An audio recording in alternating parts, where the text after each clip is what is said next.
जय हिंद। एक बार फिर से स्वागत है आपका अपने लॉ परिवार लॉ जीवाई रोहित में। मैं एडवोकेट रोहित शर्मा आपका स्वागत करता हूं आपके लॉ परिवार में। देखिए, कल से एक न्यूज़ वायरल हो रही है। न्यूज़ क्या हो रही है मतलब एक सच्चाई है। एक एफिडेविट वायरल हो रहा है, आपने ही पढ़ा होगा कि यूपी जुडिशरी में 2 इयर्स एक्सपीरियंस के बारे में बात चल रही है, ठीक है ना। लेकिन देखिए, कल जब मैंने पढ़ा था तो मैंने भी सोचा था कि मैं भी आप लोगों से यूट्यूब पर आके इस बारे में चर्चा करूँ। लेकिन देखिए, इस विषय में कल हमको भी कोई जानकारी नहीं थी, क्योंकि देखिए कहीं से सुनने को मिल रहा था कि इसमें वकालतनामे चाहिए, इसमें एक्सपीरियंस चाहिए, इसमें वगैरह वगैरह, ठीक है ना। लेकिन इतना पता था कि हाई कोर्ट ने परमिशन मांगी किससे, सुप्रीम कोर्ट से। लेकिन हमने सोचा कि चलिए कल हम हाई कोर्ट उस पर जाएंगे तो वहाँ भी कुछ पता करेंगे, क्योंकि देखिए जो हाई कोर्ट में सीनियर्स लोग होते हैं वो सब पता होता है कि इसमें क्या हो, मतलब उनके जो प्रोडक्शन होता है ना वो एक सही होता है, मतलब इतना गलत नहीं होता, लगभग वो सही होता है, ठीक है ना। तो देखिए, तो कल की जो न्यूज़ वायरल थी उसमें क्या था कि आपको उसको मैं उस पर चलने से पहले एक चीज़ बताना चाहता हूँ कि देखिए एक केस था, आपने उस केस का नाम सुना होगा, मलिक मजहर सुल्तान वाला केस था, जिसमें क्या था कि जैसा कि आपको देखने को मिलता है कि जुडिशरी में जो आपकी वैकेंसी आती है उसमें कोई रेगुलरिटी नहीं बनी हुई, ठीक है ना। मतलब कि वो रेगुलर तरीके से नहीं आती हैं। तो उसमें क्या था कि सुप्रीम कोर्ट ने जितने भी आपके स्टेट जैसे यूपी हुआ, हरियाणा हुआ, एमपी हुआ, है ना, झारखंड हुआ, तो इनसे पूछा था कि भाई आप जो वैकेंसी दे रहे हो क्यों इसमें लेट होता है, क्या मतलब कारण होता है। अगर आप 3 वर्ष से ज़्यादा लेट होंगे तो इसका क्या होगा, इसके जिम्मेदार आप होंगे, ठीक है ना। तो मतलब अब क्या होना, अब इनमें एक और चीज़ सुप्रीम कोर्ट ने बोला था कि अगर आप अपने स्टेट जुडिशरी में कुछ चेंजेस करना चाहते हैं जो आप एग्ज़ाम फॉर्म निकालने से पहले, तो उसकी रिपोर्ट भी हमको देनी पड़ेगी, रिपोर्ट लगानी पड़ेगी, ठीक है ना। अब जैसा कि देखिए अभी कल एक चीज़ वायरल हो रही थी, उसमें क्या था कि the honourable selection and appointment committee in the meeting held on 11/10/23 determined 218 vacancies for recruitment to the cadre of civil जज junior division by way of direct recruitment the same got approval of honourable high court वो honourable the administrative committee and thereafter UP same as a forward.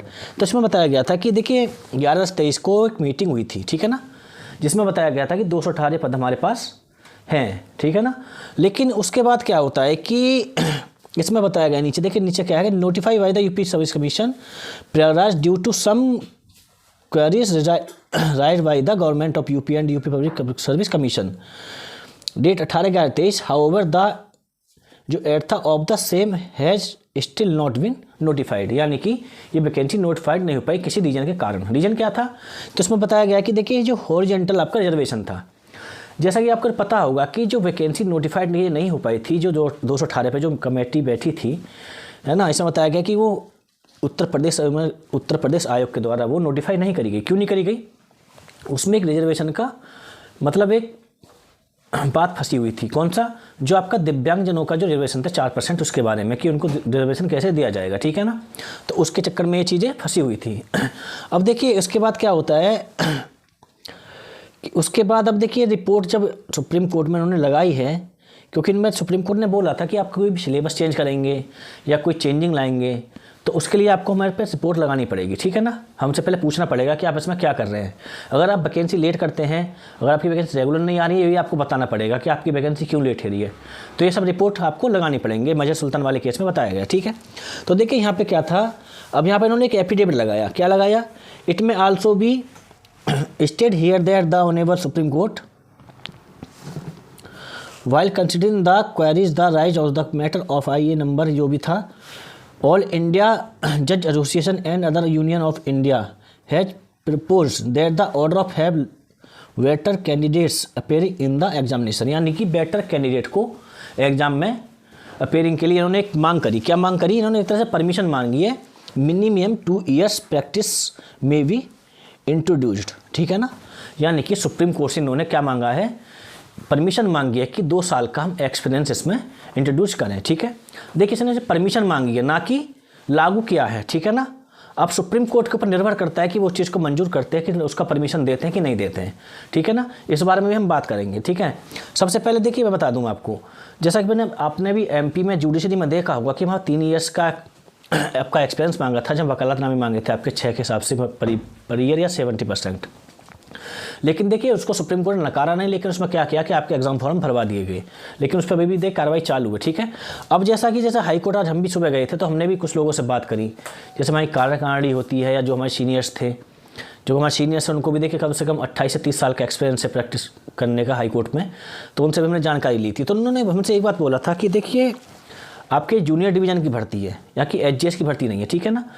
यहाँ पे जो expense आपसे मांगा जाएगा, जो आपसे यहाँ एक्सपेंस मांगा जाएगा वो आपका क्या होना चाहिए, सिर्फ आपका जो स्टेट बार काउंसिल होता है उसमें एक रजिस्ट्रेशन होना चाहिए, यानी आप उसमें इनरोल होने चाहिए, ना कि आपके वकालतनामे होने चाहिए। जहाँ तक ये आशंका बन रही है कि सिर्फ यहाँ पे जो एक्सपेंस मांगा जाएगा वो 2 ईयर्स का क्या मांगा जाएगा कि वो आपका इनरोल होना चाहिए आपका स्टेट बार काउंसिल में। ठीक है, क्योंकि देखिए आप एक जूनियर डिवीज़न की तैयारी कर रहे हैं, तो ये तो सबको पता है कि आप जूनियर डिवीज़न बनने से पहले इतने वकालतनामे नहीं लगा पाएंगे, क्योंकि आपको 2 से 3 साल तो अपने जो आपका सीनियर्स होते हैं उसके अंदर मतलब क्या होगा, उनकी इंटर्नशिप में आपके निकल जाते हैं। ठीक है, तो यहाँ पे देखिए यहाँ पे जो आशंका बन रही है यही बन रही है कि यहाँ जो एक्सपेंस मांगा जाएगा वो 2 ईयर्स का मांगा जाएगा।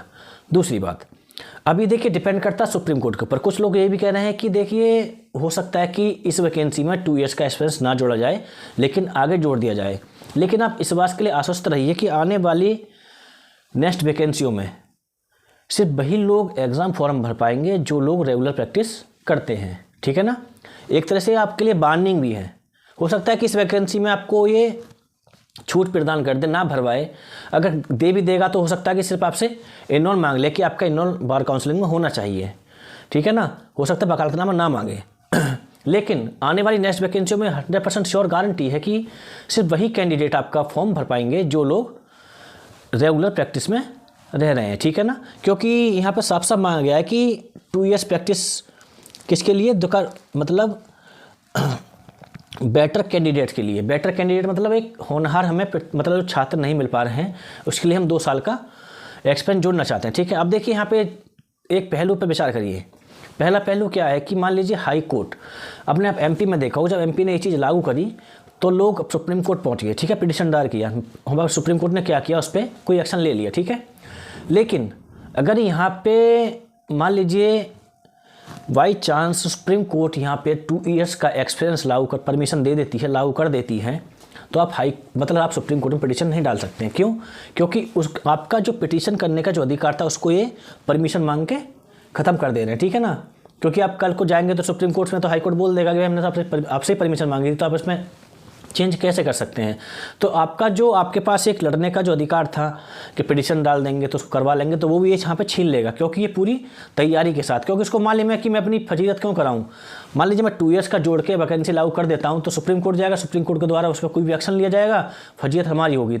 तो इस सब चीज़ों को यहाँ पे ख़त्म कर देना चाहता है कि बाद में कोई फजीयत ना हो, तो इसलिए इसने पहले ही परमिशन वहाँ पे मांग ली है सुप्रीम कोर्ट से कि हम आपसे परमिशन मांगते हैं, मतलब कि इसको इंट्रोड्यूस किया जाए 2 ईयर्स एक्सपीरियंस को कि नहीं किया जाए। ठीक है, अब करने और ना करने में अब तो सुप्रीम कोर्ट के ऊपर डिपेंड करता है, क्योंकि अब के कुछ लोग बोल रहे हैं कि अभी मैं कुछ पढ़ रहा था कि हाई कोर्ट ने लागू कर दिया, तो लागू नहीं किया है, उसने सिर्फ एक सुझाव दिया है। सुझाव मतलब एक मांगा है सुप्रीम कोर्ट से, यानी एक परमिशन मांगी है कि 2 ईयर्स एक्सपीरियंस को इंट्रोड्यूस करने की, इसमें लागू करने की। अब सुप्रीम कोर्ट पर डिपेंड करता है कि सुप्रीम कोर्ट उसमें क्या करता है। ठीक है ना, वो करेगा तो जहाँ तक आशंका यही बन रही है कि वो सिर्फ 2 ईयर्स का आपका एक्सपीरियंस मांगे, यानी कि आपका जो स्टेट बार काउंसिल में रजिस्ट्रेशन हुआ है, एनुअल हुआ है, सिर्फ उसी से वो लागू होगा, ना कि आपके वकालतनामे से लागू होगा, क्योंकि ये जूनियर डिवीजन की भर्ती है, ना कि एचजीएस की। जैसे एचजीएस में भी देखिए 7 ईयर्स का एक्सपीरियंस चलता है, लेकिन उसमें आपसे पिछले 3 साल में वकालतनामे मांगे थे, ना कि पूरे 7 साल में, क्योंकि उनको ही पता होता है कि 2 से 3 साल बंदे को अपना प्रैक्टिस करने में,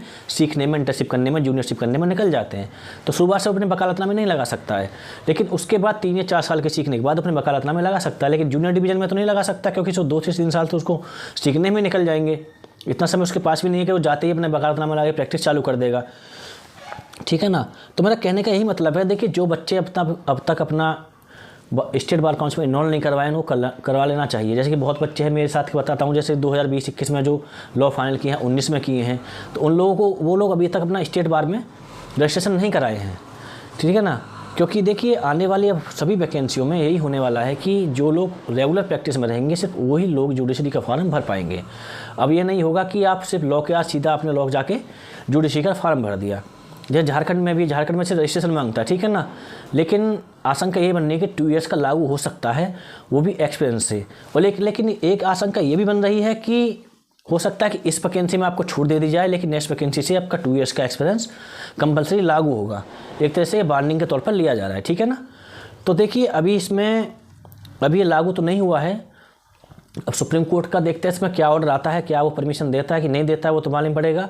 और इसके ऊपर एक और चीज़ कि जो आपकी बस वैकेंसी की जो संभावना बन रही, आशंका बन रही थी, तो देखिए तो आपको क्लियर हो गया कि वैकेंसी आने वाली है 218 पद, जो भी आपके आने वाले हैं 2024 में 218 पद पर आपका अधियाचन मतलब जो भी है होने वाला है, ठीक है। 218 पद आपके भरे जाएंगे, तो ये आपका क्लियर हो गया। अब बात है 2 ईयर्स एक्सपीरियंस की, तो अब सुप्रीम कोर्ट पर डिपेंड करता है कि वो कैसा होगा, कि वो कब देगा नहीं देगा। हो सकता है इस बार छूट दे दे, अगली वैकेंसी में इसको लागू करे। अगर अब लागू करता है तो वो इतना ही करेगा कि 2 ईयर्स का एक्सपीरियंस आपका स्टेट बार काउंसिल में जिस दिन आपने एनरोल कराया था उस दिन से आपका माना जाएगा, ठीक है ना। तो इतनी ही जानकारी इसके बारे में थी जो भी थी। अब देखिए सुप्रीम कोर्ट का जो भी जजमेंट आता है, जो भी इसमें देखने को मिलेगा, उसके बारे में हम आपको जरूर बताएंगे, वो आपको पता ही चल जाएगा। देखिए बहुत जल्दी न्यूज़ वायरल हो जाती है, लेकिन जो मेरी इसमें जो आशंका थी मैं उसको ही मतलब आपको आज बताने आया हूँ, क्योंकि आज मैंने कुछ लोगों से भी जानकारी इस बारे में ली थी जो सीनियर काउंसिल थे। तो सब लोगों ने ही बताया था कि अगर लागू होता है तो आपका स्टेट बार काउंसिल है उसके बस जो एक्सपीरियंस आपका एनरोल हुआ था वो जोड़ा जाएगा, ठीक है ना। और इसमें एक आशंका यही बन रही है कि हो सकता है कि इस वैकेंसी में आपको छूट दे दी जाए। तो बस आज इतनी ही जानकारी थी, इसके अधिक कोई और जानकारी मिलेगी तो उसको आपको मैं ज़रूर बताऊँगा। और अगर आपको वीडियो पसंद आई हो तो वीडियो को शेयर करिए, लाइक करिए एंड कमेंट करिए। जय हिंद।